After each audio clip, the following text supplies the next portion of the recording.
इसके अलावा यहाँ एक अहम पॉइंट भी है, इस दौरान बिटकॉइन की डोमिनेंस ज्यादा नहीं बढ़ेगी, यानी कुल मार्केट मनी में ज्यादा हिस्सा बिटकॉइन की तरफ नहीं जा रहा होगा, बल्कि अब पैसा इस बिटकॉइन की 6 ETF एप्लीकेशन पर कार्रवाई शुरू हो गई है, जिनमें black rock, Fidelity, Valkyrie investment समेत 6 इदारे हैं। तो ये कुल मिलाकर 45 से 240 दिन का प्रोसेस है।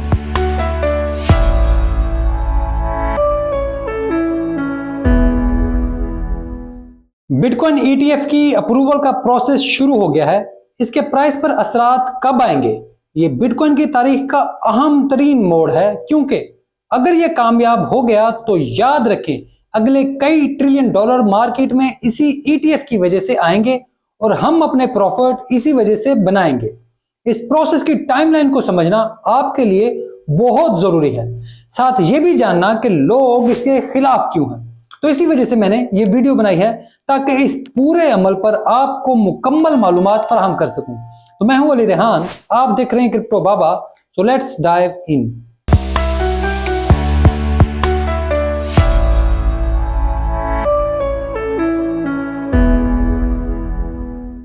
बिटकॉइन में अगले कई ट्रिलियन डॉलर सिर्फ और सिर्फ बिटकॉइन ETF से आ सकते हैं। अगर आप चाहते हैं कि बिटकॉइन 1 मिलियन डॉलर का हो तो आसमान की तरफ हाथ उठाएं और दुआ करें भाई ये ETF मंजूर हो जाए, क्योंकि अगर ये ETF मंजूर होगी तो ये मुमकिन होगा और इसी वजह से बाकी ऑल्ट कॉइन्स भी ऊपर जाएंगे। अगर आप इथेरियम को 19,000 और एवलांचे को 1,500 डॉलर का देखना चाहते हैं तो बस यही दुआ का वक्त है। ये हो गया तो आपकी सब तमाम ख्वाहिशात पूरी हो जाएंगी, घर, गाड़ी, बच्ची सब आ जाएगा। अंग्रेजी में एक मुहावरा है, वाइफ चेंजिंग मनी, कि इतना पैसा कि आप बीवी भी बदल सके, तो ये भी हो जाएगा। तो भाई मजे ही मजे आ जाएंगे। तो इस वजह से इस प्रोसेस की टाइमलाइन बहुत अहम है, क्योंकि यहां से पैसा बिटकॉइन में आना शुरू होगा। बिटकॉइन की 6 ETF एप्लीकेशंस पर कार्रवाई शुरू हो गई है, जिनमें black rock, Fidelity, Valkyrie investment समेत 6 इदारे हैं।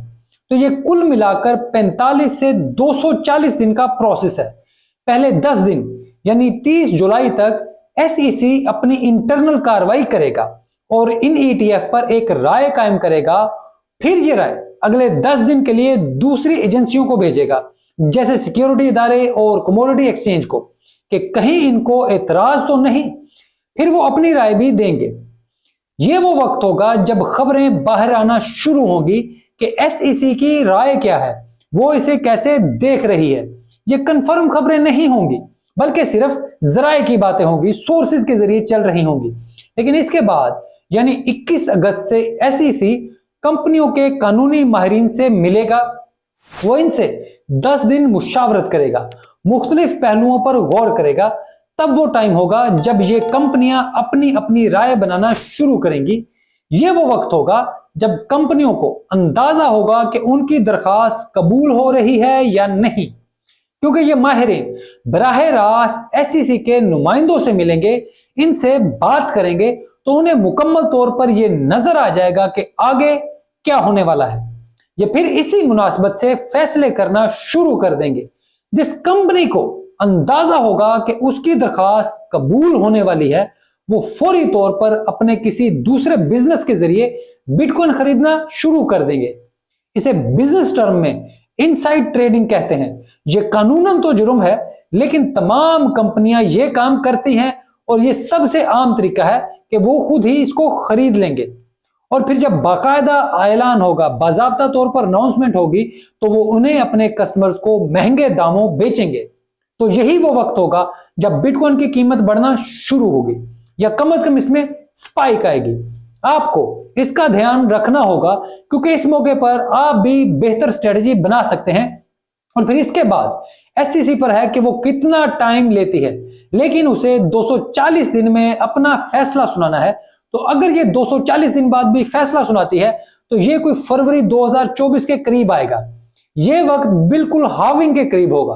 तो अब आप इस पर गौर करें कि बिल्कुल हाविंग के करीब ही ये सब होने वाला है और एक बार फिर हाविंग बेहतरीन इवेंट बन रहा है जहां से खौफनाक बुल रन शुरू होगा।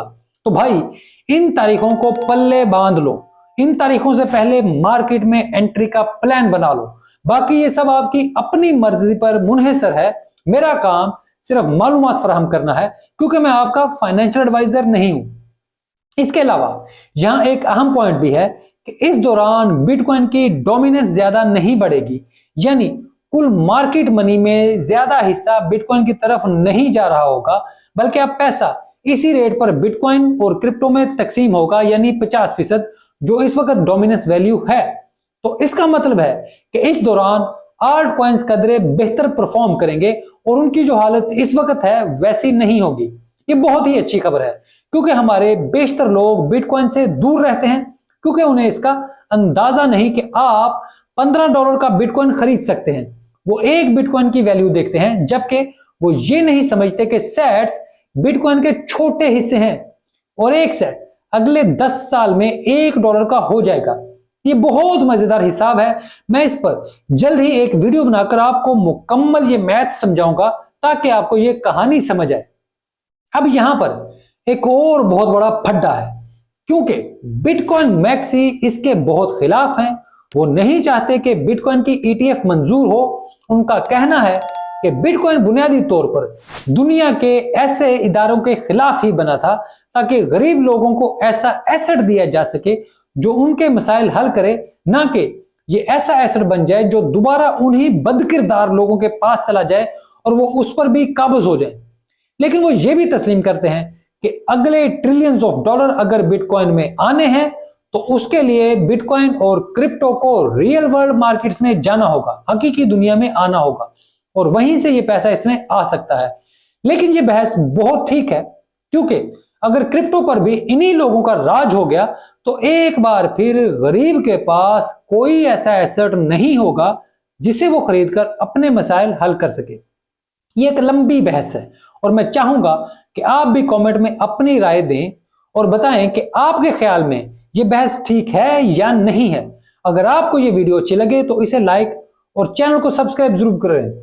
मैंने ऐसी बातें करने के लिए ही ये चैनल बनाया है।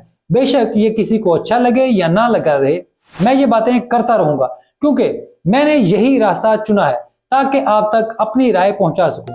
वीडियो देखने के लिए आपका बहुत शुक्रिया। आप ट्विटर पर भी मुझसे राब्ता कर सके हैं। मेरा हर वीडियो में ट्विटर हैंडल आपके सामने मौजूद होता है। इसमें कहीं पर कोई डॉट या कैपिटल लेटर या कोई न्यूमेरिक वैल्यू नहीं है। तो एक बार फिर आपका बहुत शुक्रिया।